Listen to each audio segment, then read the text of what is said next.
Olha, temos algumas figuras nesse Brasil que passam da conta. Esse é demais. Teve seu mandato de senador cassado, foi condenado a 31 anos de prisão por peculato, corrupção ativa e estelionato. Não satisfeito, recebeu mais uma condenação de quase 10 anos de prisão em regime fechado por corrupção ativa. Ele já é corrupto desde os tempos da construção do TRT, Tribunal Regional do Trabalho em São Paulo, na década de 90. Ele era amigo do Lalau, quem não se lembra? Por isso eu quero te apresentar a esse bandido. Trago a folha corrida de Luiz Estevão. Caso você ainda não o conheça, o senhor Luiz Estevão é dono do portal do portal Metrópolis, é isso mesmo. O dono dessa imensa capivara que eu vou destrinchar daqui a pouco é o dono do Metrópolis. O mesmo portal que chama velhinhos e velhinhas de terroristas. E a cada dia que passa inventa uma narrativa mais falaciosa que a outra contra a campanha de Flávio Bolsonaro. E por que isso é importante? Porque na semana passada, esse portal de notícias trouxe a bomba, ou seja, trouxe mais uma narrativa falaciosa da tal das notas fiscais emitidas pelo escritório de advocacia do Flávio, como se ele tivesse cometido algum crime. Porém, isto serviu para pautar o debate por vários dias, dando munição ao petista Bandilmo. E por que o Metrópolis faz isso e o que eles escondem, onde vivem, do que se alimentam, vou te contar. Teria o Metrópolis recebido dinheiro do Vorcaro? Já dou spoiler, sim, e muito dinheiro, mas isso eles não contam. Vem. Quero ficar enchendo o seu saco com os meus problemas particulares, mas vocês sabem, quem assistiu aos meus últimos vídeos, peguei uma gripe lascada, depois tive que fazer uma cirurgia de catarata, a idade é uma merda, mas agora estou de volta e sofro um shadow ban forte da plataforma, eles não entregam mais os meus conteúdos, por isso eu preciso que você deixe um like no meu vídeo e se inscreva no meu canal, não custa nada, ajuda, dá uma forcinha. Falar mal dos outros, inventar narrativas, apontar o dedo, criticar, atirar pedras, defenestrar, dentre outras cocitas más, é tudo que a velha e carcomida e corrompida imprensa faz contra a direita, a quem eles chamam de extrema direita. Nós, assim chamados de extrema direita, beiramos ao extremismo de lutar por eleições limpas e transparentes, de querer menos corrupção e pela luta de um Brasil mais justo. Isso nos empurra ao extremismo.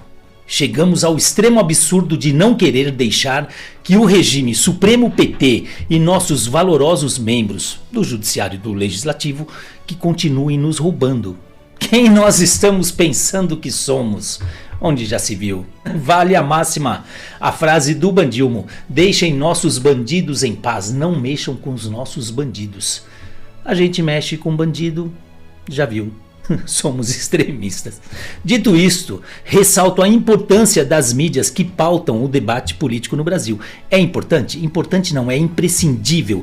Temos que conhecer nosso adversário, eu iria até mais longe, temos que conhecer nossos inimigos, e temos muitos, como já sabemos, Globo Lixo e Globo Lixo News, novidade para ninguém, Revista Olha, Isto É, Estadão, Foice de São Paulo, SBT News, UOL e tantos outros. Mas hoje é dia de focar, de conhecer o portal Metrópolis.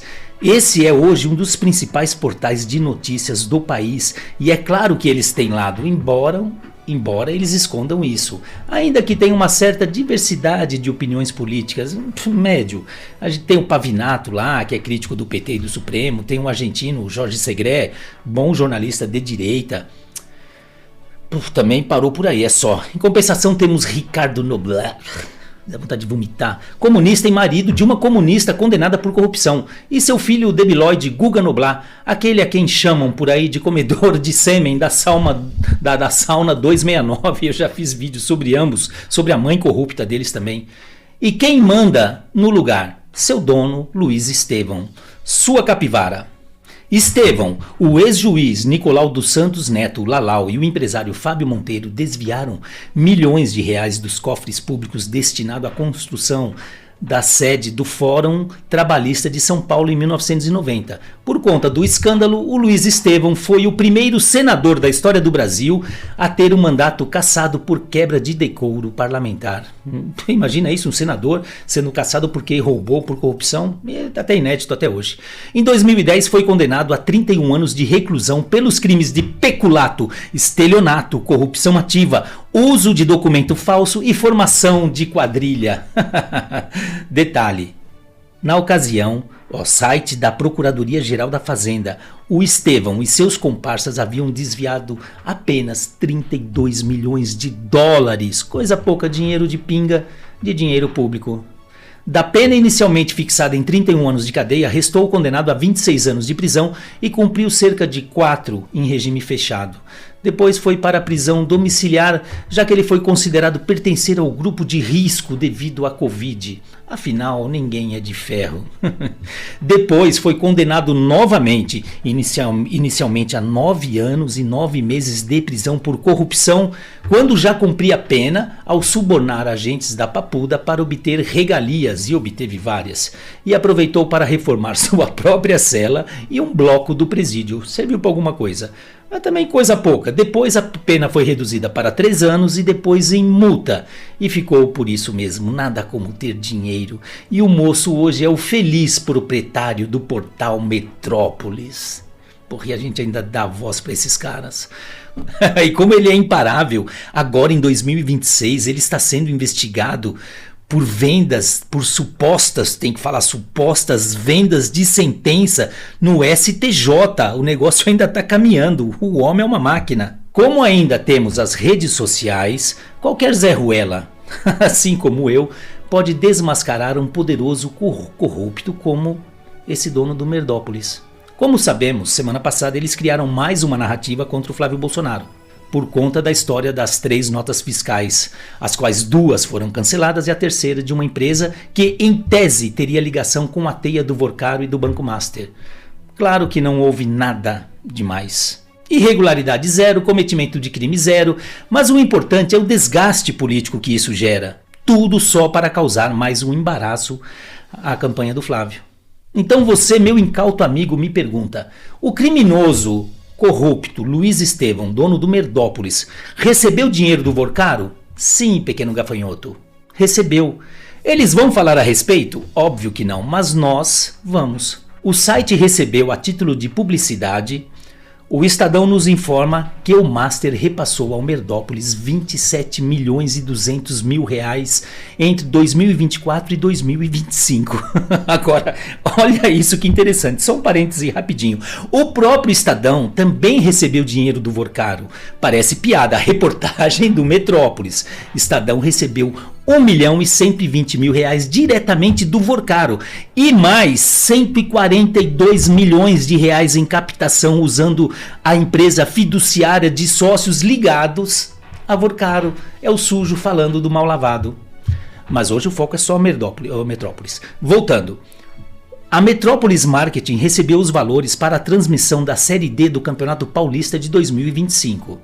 Uma apuração do COAF classificou as movimentações como atípicas e apontou repasses imediatos dos recursos para outras empresas e da família do ex-senador Luiz Estevão. Ora, quem poderia imaginar? Recebeu e já passou para os familiares e já sumiram com a grana. Daí eu te pergunto, cadê o lastro disso? O portal transmitiu alguma partida do futebol, do tal campeonato da Série D? Sim, divulgou. Mal e porcamente, colocaram lá 2 câmeras, lá um narrador, um comentarista e 27 milhões de reais foi para o bolso. Eu acho que tem que explicar isso daí, tá ok? Eles vão explicar? Não. Isso é apenas para te mostrar como a coisa funciona. Interessa saber se o dinheiro foi lícito ou não? Não. Eu só vim aqui para jogar merda no ventilador. O dinheiro recebido pelo portal foi lícito? Não nos interessa. O que interessa é que eu coloquei na sua cabeça que o Metrópolis recebeu dinheiro do Vorcaro, que parte foi desviado para seus familiares. Ponto final. E de quebra, o Estadão também. Quem vai correr atrás para saber se a negociação foi lícita? Ninguém. Eu fui atrás porque eu preciso dar uma resposta, mas eles não têm que dar respostas a ninguém. Então, eles jogam a coisa no ventilador como fazem com o Flávio e depois não importa se era crime ou não, se era lícito ou não, o importante é que o objetivo deles foi alcançado. Prejudicar a campanha do Flávio, enfraquecer a campanha do Flávio, criar falsas narrativas. O lixo já citado aqui, Ricardo Noblat, publicou no site Metrópolis lista de pagamentos do Master. É um poço sem fundo, diz ele. É muita gente, de Temer a ACM Neto, Rueda, Lichandowski, Léo Dias, Fábio Van Garten para o filme Dark Horse, Ratinho foi garoto propaganda do Master, falou até da dona Vivi, mulher do lixo careca, como disse o Milei. Falou de todo mundo, mas obviamente não falou do seu chefe Luiz Estevão. Comunista milionário de iPhone sim, trouxa não, né, seu Noblar? E é exatamente isso que eles fazem. Jogam a bomba e deixam que o interessado sofra o desgaste, que tenha que correr para se justificar, que tenha que se explicar. Mas o estrago já foi feito, a narrativa já foi plantada, a opinião pública já foi afetada. E todos eles correm para o abraço. A Globo Lixo vai reverberar, o UOL vai faturar em cima, a Foice de São Paulo vai repercutir, e eles conseguem o que querem, fortalecer a candidatura do sapo cachaceiro. Assim foi com o caso do filme Dark Horse, com o caso da Michelle, com a foto fake do Flávio com o tal sicário. Puta, aquela rendeu muita matéria nesse mesmo portal Metrópolis. Ficaram dias falando a respeito. Agora vieram com as tais notas fiscais e já podemos nos preparar para as próximas narrativas vindouras. Todo dia será uma agonia. Tudo tem método. A farra com a verba pública para a publicidade não pode secar. A grana fácil da Secom não pode secar, os patrocínios não podem secar. O Metrópolis vai falar sobre a agência de publicidade do Sidônio, ministro da Secom do Bandilmo, que recebeu 1,5 bilhão de reais em contratos com o governo da Bahia. Não, isso não interessa. Põe uma notinha aqui e tá feito. Pessoal, no governo do Jacques Wagner foram 544 milhões de reais em 2009 e 2014. Do Rui Costa foram mais 710 milhões em 2021 e do Jerônimo Rodrigues em 2025. 900 milhões de reais já foram pagos e 600 milhões ainda estão pendentes. Estamos falando de 1 bilhão e 500 milhões de reais em propaganda e pasmem, esse valor representa 30% do total gasto em verbas de publicidade pelos governadores baianos. Ou seja, estes três petistas em seus governos torraram 4 bilhões e 500 milhões de reais em propaganda. Tá bom ou quer mais?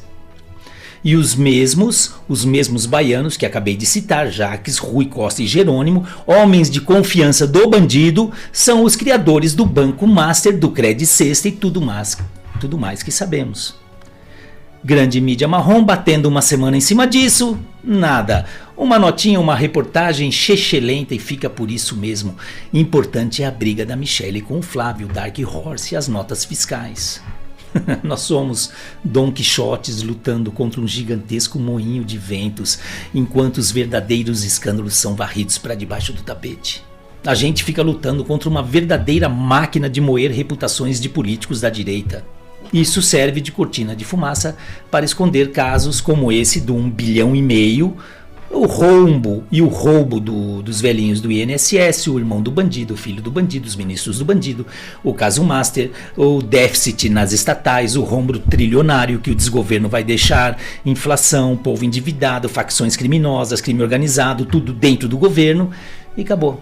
Esse é o modus operandi da grande mídia. Esse criminoso corrupto, Luiz Estevão, é dono do Metrópolis. O João Dória é financiador da revista Isto É, da Editora 3. A família Mesquita, dona do Estadão, faturando alto e batendo no Flávio todo santo dia. Os Marinhos, donos da Globo, já abocanharam mais de 267 milhões de reais em publicidade. Não precisava nem falar. As filhotes do Silvio acabando com o SBT de olho em parte dessa grana, abanando o rabinho pro bandido. Luiz Frias, dono da Folha de São Paulo e UOL, é também dono do PagBank, que negociou forte com o Banco Master antes de sua liquidação e enfrenta ações na justiça por golpes movidas por outros bancos que exigem compliance no uso de maquininhas, prevenção contra laranjas e fraudes em boleto. Diante de tudo isso, restamos apenas nós. Somos nós os trouxas, os tios e tias do Zap lutando contra um sistema forte, coeso, corrupto, que vai desde os poderosos donos do Itaú e Bradesco, aos irmãos Joesley e Wesley Batista e bilionários de toda a espécie, além dos Farinha Limers, do consórcio da mídia vendida e do consórcio Supremo PT e das grandes quadrilhas criminosas que dominaram o país. E ainda de quebra, temos o desânimo que também dominou o país, do povo que trabalha e paga as contas, que não vê mais saída e está jogando a toalha. Puta, nós teremos muito trabalho, mas muito trabalho para derrubar tudo isso. Não desanime. Eu tenho uma solução para o caso e vou trazer no meu próximo vídeo. Como nós vamos derrotar o Luladrão, seu consórcio e toda essa máfia corrupta. Anime-se, é uma medida simples e será até fácil derrotarmos tudo isso. Me aguarde no próximo vídeo que eu vou trazer essa solução e tenho certeza que você vai gostar. Os números não mentem. Eles mentem, a mídia mente, eles querem nos fazer desistir. Mas a gente sabe, isso não é uma opção. Se a gente desistir agora, esse país vai para o ralo de uma vez. Você acha que o Supremo, se eles não vão fazer de tudo o que for possível, impossível, imaginável, inimaginável para derrotar o Flávio? Vão, porque para eles é vida ou morte. Só que eles estão esquecendo que para nós também é vida ou morte. Nós temos muita gente, muitos inocentes para livrar da cadeia. Nós temos muito a perder e eles também. Então nós temos que ser mais forte. Desanimar não serve para nós agora. Valdir Palma, de Bragança Paulista. Até a próxima, claro, se houver. Se deixarem. Fiquem bem. Forte abraço. Like no meu vídeo. Se inscreva, por favor. Obrigado.